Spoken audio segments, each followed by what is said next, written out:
प्रश्न 1. लांब दांडा आत जाताना कधी अडकतो?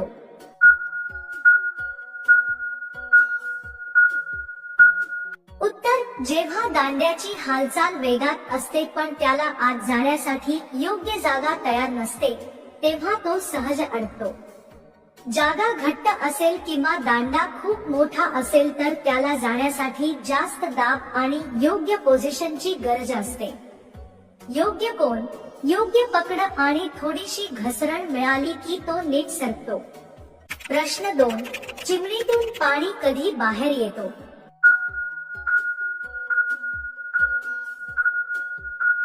उत्तर: चिमणी कितीही शांत बसली तरी तिच्या आतल्या उष्णतेचा एक क्षण असा येतो की ती स्वतःला थांबवू शकत नाही.